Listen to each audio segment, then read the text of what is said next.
यांना मुख्यमंत्री करण्यासंदर्भात एक दावा केला होता. देवेंद्र फडणवीसांनी असा शब्द दिला असं तुझं म्हणणं आहे? मला वाटतं की उद्धव ठाकरेंचं मानसिक संतुलन बिघडलेलं आहे. ज्या प्रकारे ते जे म्हणतायत तो दावा त्यांचा खोटा आहे. 2019मध्ये माननीय मोदीजींच्या नेतृत्वात त्यांनी निवडणूक लढली आणि त्यानंतर महायुती असताना देखील देवेंद्रजींच्या पाठीत खंजीर खुपसण्याचं काम, अमित शहांना खोटं पाडण्याचं काम उद्धव ठाकरेंनी केलं. आणि राहिला सवाल आदित्यला मुख्यमंत्री करायचा, तर मला उद्धवजींना सांगायचं आहे की मुख्यमंत्री होण्यासाठी कुवत लागते, कार्यकर्त्यांचं ॲक्सेप्टन्स लागतं. तो आदित्यकडे आहे का ह्याचा पहिला त्यांनी विचार करायला पाहिजे. आरोप करताना संतुलन बिघडलेले उद्धव ठाकरे आज देवेंद्रजींवरती काही अपशब्द बरळत आहेत. मी त्यांना सांगू इच्छितो मठाच्या माध्यमातून, माननीय देवेंद्रजी हे राज्याचे, महाराष्ट्राचे महानायक आहेत आणि उद्धव ठाकरे महाराष्ट्राचे महानालायक आहेत. आणखी एक महत्त्वाचा मुद्दा, काल त्यांची जी सभा झाली एंटरप्रिनला, त्या सभेमध्ये बोलताना त्यांनी भाजप महाराष्ट्राला, मुंबईला महाराष्ट्रापासून तोडण्याचा डाव असते आणि सगळ्या गोष्टी अहमदाबादला घेऊन जाण्याचा प्रयत्नसुद्धा त्यांनी करत असल्याचा आरोप केला. मुंबई तोडणार, संविधान बदलणार, मराठी माणूस मरणार, ह्या त्यांच्या डायलॉग त्यांना सांगा 25 वर्ष झाले, ते आता जुने झाले. ज्यांच्या वडापावच्या गाडीचे तुम्ही पैसे खाल्लेत, लोकांना कामावर लावताना पैसे खाल्लेत, ते झुणका भाकर केंद्रामध्ये ज्यांनी पैसे खाल्ले, शिववड्यामध्ये ज्यांनी पैसे खाल्ले, नाले सफाईमध्ये ज्यांनी पैसे खाल्ले, नाल्यातला चिखल ज्यांनी खाल्ला, महापालिकेचे उंदीर मारण्याचे ज्यांनी पैसे खाल्ले, त्यांनी मुंबई, मराठी माणूस मुंबई तोडणार यावर बोलू नये.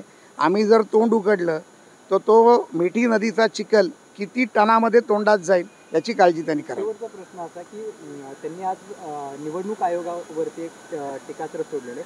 त्यांनी असं म्हटलं आहे की पंतप्रधान नरेंद्र मोदी यांनी कर्नाटकच्या सभेमध्ये बोलताना बजरंगबलीच्या नावाने नाव घ्या आणि मतदान करा असं म्हटलं होतं. त्यानंतर अमित शहा यांनी मध्य प्रदेशमध्ये बोलताना असं म्हटलं होतं की रामलल्लाच्या दर्शन घ्यायचं असेल तर भाजपला मतदान करा, आम्ही तुम्हाला रामलल्लाचं दर्शन घडू.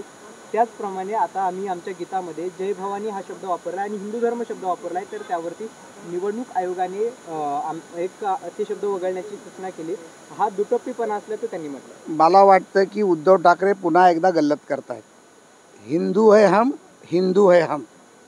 आम्ही हिंदू आहोत. आम्ही रामाचं, हनुमानाचं नाव घेऊ आणि अधिकाराने घेऊ, कारण हिंदू असल्याचा आम्हाला अभिमान आहे. 500 वर्षाच्या संघर्षानंतर राम मंदिर बनवण्याचं काम माननीय मोदीजींनी केलं. तुम्ही काय केलं? ज्या काँग्रेसनी कैलासवासी शिवसेना प्रमुख बाळासाहेब ठाकरेंची नेहमी चेष्टा केली, बाळासाहेब ठाकरेंवरती ज्यांनी नेहमी राग आणि द्वेष ठेवला, परमपूज्य डॉक्टर बाबासाहेब आंबेडकरांचा द्वेष केला, स्वातंत्र्यवीर सावरकरांचा द्वेष केला, त्या काँग्रेसबरोबर जाऊन बसण्याचं काम कोणी केलं? तर उद्धव ठाकरेंनी केलं. उद्धव ठाकरेंना हिंदू बोलण्याचा अधिकार नाही, हिंदू हा शब्द वापरण्याचा अधिकार नाही. राहिला सवाल त्याच्यावरती घेतलेला ऑब्जेक्शनचा, तो निवडणूक आयोगाचा निर्णय आहे, तो भारतीय जनता पार्टीचा निर्णय नाही. निवडणुकीच्या काळात निवडणूक आयोग हा सर्वतोपरी असतो. ते एक संविधानिक पद आहे.